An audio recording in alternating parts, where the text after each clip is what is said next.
that they are going to need another frontliner. But Falcon in the second phase will ban out that Benedetta in Blacklist International. Let's see the head-to-head here between Zipix and as well as Oheb. Yeah, so Oheb already has his hands on a hero that he's comfortable with. There's the carry.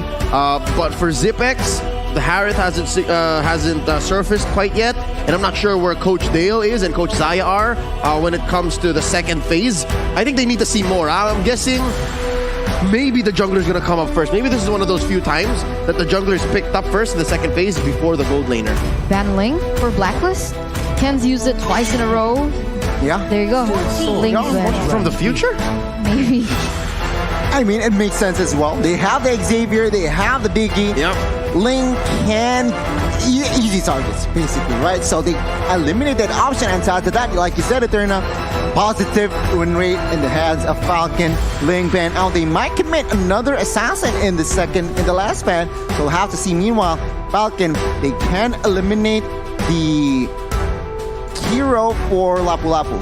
Yeah. The matchup. Make it a better matchup, right? Yeah. But here's the question. In the words of Key and Peele, what about the Hayabusa, though? What about the Hayabusa?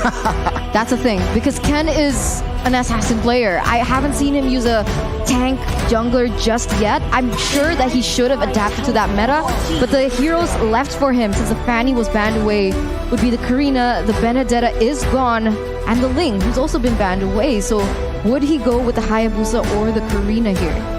I like the Hayabusa more. I like the Hayabusa. If it were to be left up in the air, I guess they should pick up the Hayabusa. Very strong, very trio in this current patch. Blacklist will not ban that out. They will instead ban out a hero potentially for Zipex. Oh yeah, no, that's mad respect. Coach Master the Basics and Coach Bonchan saying, nah, we don't want to see that. You did very good on the Harith. So now the question comes: is this a Hayabusa or is this a hero for Zipex? I mean, looking at the composition, they do have two physicals, and that Harith just makes sense. They need magical burst, they need magical DPS as well, and that Harith, Blacklist read them like a book. Perhaps Falcon now are taking their time slowing down. I see a hero. Wait. All right, there you go. Martis jungler. It's for Ken. It is for Ken. Second time here in the M4 stage. Still 100% win rate. Okay, and this leaves the question for Blacklist. Who are they going to be picking up? They still need someone to be able to handle that side lane. And going against the Lapu Lapu, what's your best bet? I mean, the Fragrant is still open for them to take. Oh no. Is that characteristic of Edward though? Would he prefer someone like the Paquito? Yeah, I think he can. But I love how Falcon just read into the situation. It's like this is one of the few times that an Esmeralda in this current metagame is good against its matchup. Because again, Lapu Lapu makes shields, so Esmeralda, she take away the shields. So it's just basic logic in the mlbb world. But let's see what he picks up. It's a Uranus, it's a classic! And as well the Baksha. Goodness me, Baksha for Wise and Uranus will be picked up here. So what they're saying is, yeah, we have damage dealer already in that Xavier and as well as carry. Someone to cover, but take a look at the last pick. Lunox picked up again, saying, okay, Baksha, Uranus, what are you gonna do? I have the Lunox mid game, you're gonna melt. I had to check my calendar. Is it a Thursday today? Because this is quite the throwback. It's been a while since we last saw Lunox in the gold lane, and a while more since we last saw a Baksha in the jungle. But again, some tools are just built for certain situations. I'm wondering if this is ideal for Blacklist. I wonder if they woke up today and decided, like, I have a feeling we're gonna have to rock the Uranus and the Baksha. I mean, both compositions have been set in stone with really out-of-the-box picks today. So we were thinking that something crazy was going to happen. It's already being seen in the drafting phase. A Lunox pickup, a Uranus, and even a Baksha. But when we're looking at both compositions, who are you leaning towards most? It's quite hard, Eterna, because yeah, you have the Baksha, you have the Xavier, Uranus that will just melt, but let's just jump first to the Line of Dawn, shall we? I love it because given what Falcon has drafted, you can almost say that they're winning every single lane, and on a mechanics, interactions, Mobile Legends platform, then they're also ahead. But when it comes down to execution, maybe Blacklist can pull one off. Let's get back into the game here. It is a mirrored start, both in orange. Okay, so rotation-wise, Ken and Wise will not meet up the first 2 minutes. They will not have a clash, but take a look already. It's going to be 2-2 bot side. And again, Naomi, what is he trying to do? Of course, poke. But let's take a look. Take a minute here. Let's see items check, spell check, and as well as emblem-wise, nothing too significant. And on that note, I'm a little bit worried about the gold lane for Falcon, to be honest, right? Because Naomi definitely going to be hiding in that bush, and Oh My Venus on the Diggy is going to be able to sniff that out. So no element of surprise for Naomi if his gameplay is to try and babysit the Lunox in that gold lane. Oh yeah, you can be as annoying as you want to be with the Natalia, keeping that exclamation point on your opponents, but the auto alarm bombs are gonna tip them off. Exactly. And in that lane, 1v1 Lunox and carry in the early game, it feels like it should favor Oheb, to be honest. Not much damage from Lunox in the early game unless her items are actually built. And when it comes down to the movement speed, Carry has got it. They need to be able to try and help the Lunox into the bottom side. And I guess that's what Martis is trying to do. What they need to do as well here is, of course, I mean, Naomi needs, he has a lot of job description here. He needs to protect the gold lane. He needs to also enter the back line to find Xavier or even Carry. And that is just a plethora of objectives. Let's see though, the first turtle is up. Oh, given the plethora, the smorgasbord of things that Naomi has to do, makes a beeline for the top lane, and given Edward a piece of his mind and his blade, putting him at about half of his health before the concentration was up. Now, Turtle at less than half health. There's a lot of members here. Yellow Flash with the bravest fighter. In he goes with the Poissons. It's Ken who secures it. Plus, my God, a cold altar. Down goes Wise. Yellow Flash gets him. And they put up a Mystic Field, quelling all offensive attackers, and now Venus is in trouble. Naomi pops the Diggy. Down one goes. Naomi still alive. Gets a consecration plus an edge there, but just the same, it's a win for Falcon.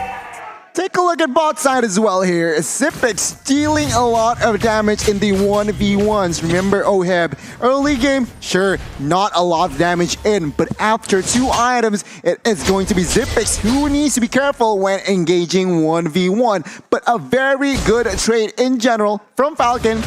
800 gold established, and they got the turtle. But Wise, sneaky jungler, he gets some compensation. Yeah, that was barely a trade, honestly. I didn't think that Blacklist was able to do much in that team fight. I think they kind of overcommitted onto that and even lost the turtle. But if we take a look at the emblems here, Gani, anything that stands out? Honestly, standard build. But what I do want to notice is, again, we see a Diggy that is average, so no MP rage. But take a look at the engage. Wise and Venus looking for a kill. Pops the Poissons, cancels out the reverse time.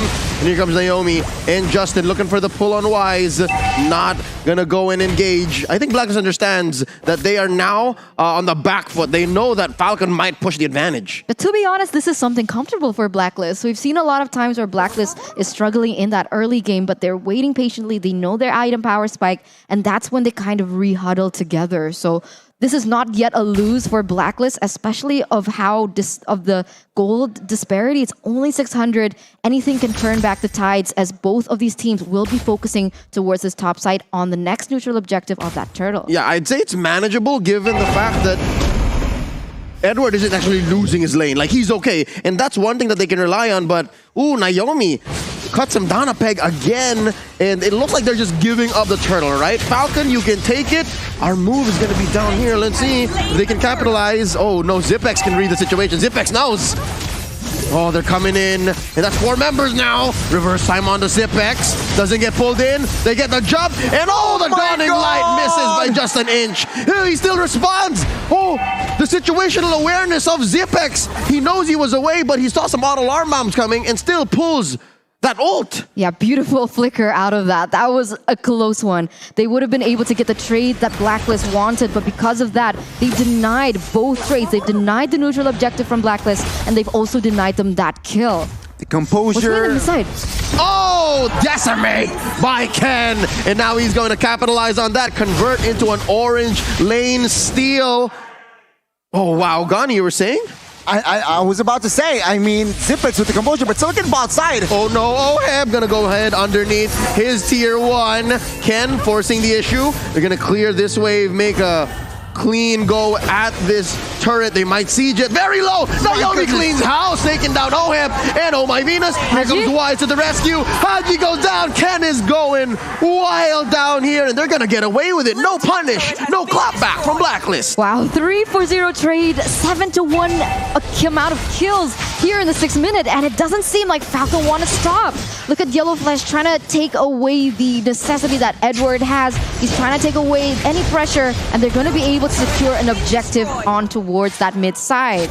Amazing execution from Falcon. The setup, the execution done sharply. Blacklist, why they are behind, they got caught up. They underestimate the rotation from Falcon, and Falcon took advantage of that, eats up carry, and right now they are confident to even somehow invade the jungles of Wise, but of course Venus and Edward is always there. But let's see here, the last turtle will be up. It seems like Blacklist, they are a little bit too behind on rotation. Will they contest is the question. The problem here now is Zipex is already a level ahead with the mystery shop, so she's going to be able to get that item power spike way quicker, and that damage is going to be felt. But here we go on the top side, already a clash as Falcon is going to be able to get a tower out of it. Oh, got the cult altar already, timed it out, but Ken is going to continue his carnage, and he's very low, gets away with 1 HP. Grandma, look at that 1 HP, Daunting Light, not enough to take him down, and Wise is the casualty here.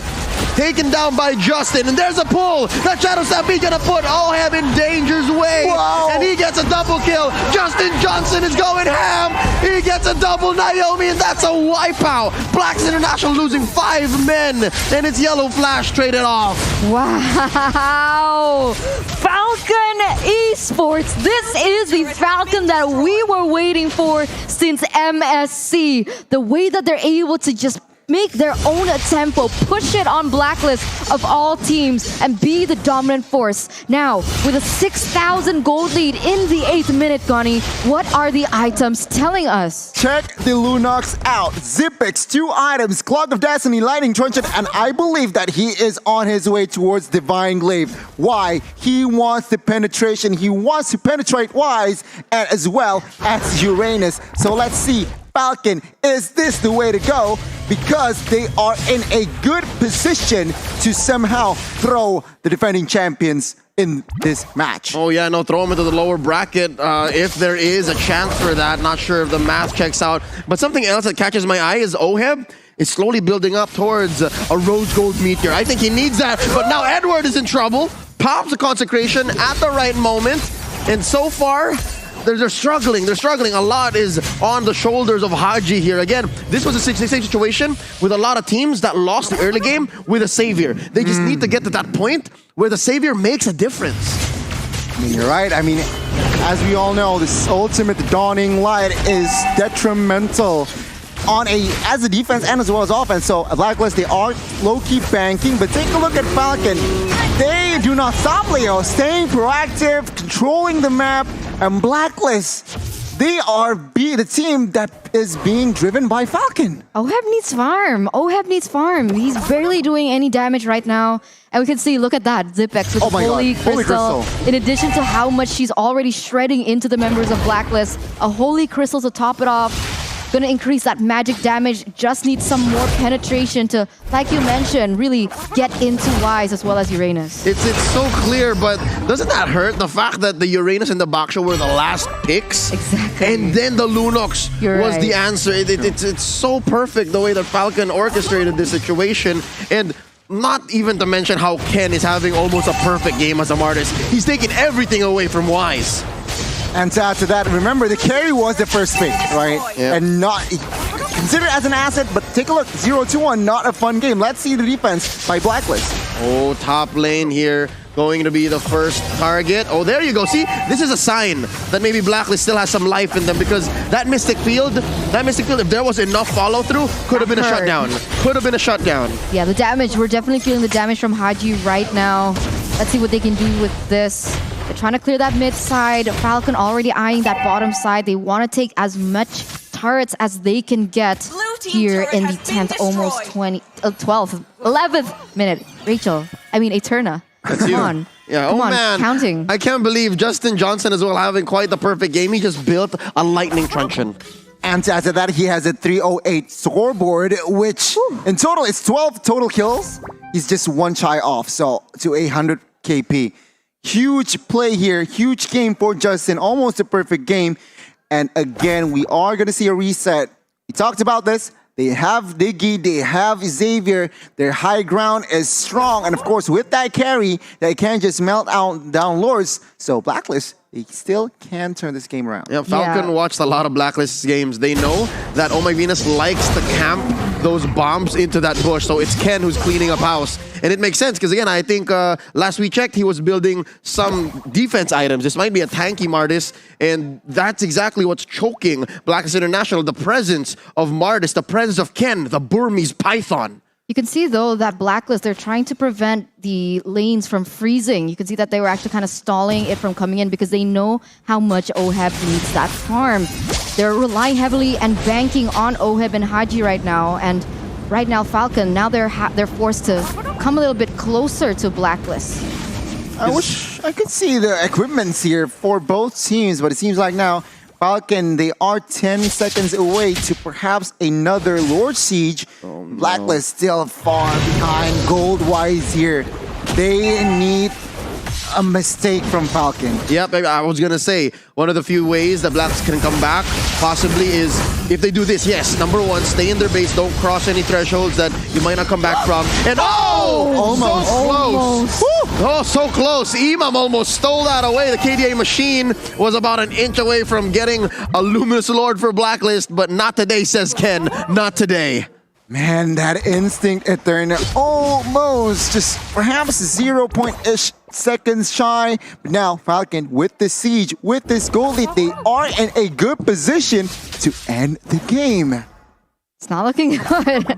9,000 already. He's trying to use that Dawning Light to clear the waves here, Leo. Might be the final stand for Blacklist. Look at that. See, 4 members of Falcon didn't even cross the threshold, but here we go. Starting off with the Mystic Field. Edward kiting and peeling for his squad. A few gets caught again in another Mystic Field. I love how Xavier has so much lower cooldown, but now, Dawning Light, forcing an early ult from Zipex. Very low members in the back line. Now Wise pops the Poissons, another Mystic Field, catches 2. Ken here, regenerating in that small bush. Top lane inhibitor already down. Mid lane, they need to protect this. We can't afford any more permanent damage, says Blacklist. And they don't eventually get that for bottom as well. Ooh, 2 towers are going to go down there. 2 inhibitor turrets at that. And that leaves Blacklist kind of up in the open here for Falcon. But that was a really good defense. And we could see that the damage from Oheb is starting to shine. Haji also, 12 minutes in, he was able to secure that lightning truncheon. And perhaps that's why the magic damage was already starting to be felt by Falcon. Gani, that was the first purple buff that Wise got in a while. Finally. And mind you, Divine Glaive has been built by Justin as well. Take a look at the player's goal here. All 5 members are from Falcon, top 5. And of course, Oheb is just behind Naomi. That speaks a lot. Yep. Look at Zipex with a trademark Ruby DD play. That's his teammate. They eventually convert into a mid lane inhibitor, but they take down Edward along the way. That's 5 members of Falcon knocking down the base of Blacklist 4v5. I wonder, can they do it? Mystic Field setup. They're focusing on clearing the waves. Naomi? There's a huge one up top. Naomi with 1 HP gets away. These siege minions, man, they're so chunky, but Blacklist still in this. As the more long this game progresses, who is it gonna favor here, Gani? Is it Blacklist with the carry to be able to go into that late game, or can Falcon actually close this out? Because every time they go in for that engage, it doesn't seem like it's happening. And look at that final item for Oheb here. We mentioned earlier that Xavier and as well as Carry, sure, very fast clearing Lord, fast clearing heroes, but Falcon can also close out the game if and only if, because the base is just too exposed for now. So I guess they need to capitalize on that managing the waves. And now with the Lord up 15 minutes in, Blacklist, they gotta gamble it. They gotta try and steal this Lord. If not, looks like they are still confident enough. Dawning Light is up. No, just as much as that flicker in Lunok's play was Ruby DD signature, defending this way is also Blacklist's Philosophy. just modus. Yeah, no, they've been doing this for years now. So I'm guessing there is still that savior backup plan. And so far, we've seen that there are signs of life. There are really signs of life here at Terna. Now, the mid lane is going to be where the Lord is going to be marching. Falcon. Let's see the off. Oh no, I want to see the items first, but they pull in Wise. Oh, no. He's very low, and he still survives an early puissance. Edward this time. It's Naomi on him. The execute doesn't finish him off. Naomi got to burn, and Haji shuts him down. That's quite a bit of gold in the pocket of Blacklist, but now they have a Lord, a Luminous Lord marching in. A cult altar popped in. Oh, M goes down. base. Haji goes down. So does Wise. It's over. The Falcon has landed. I repeat, the Falcon has landed. Victory for the Burmese. Wow, what a crazy play there at the last moment where Lunox flickered in and used their ultimate, and that was it. That was it for Blacklist. Look at the passion on stage right now. Congratulations, Falcon Esports from Myanmar, as you have taken that upper bracket spot away from Blacklist. And this means that we're in a three-way tie. We'll have to see, right? Yeah, right. We have to see. We have to count 2-1, 2-1, 2-1. But man, congratulations! What a performance by Falcon. Blacklist International just flabbergasted, I feel.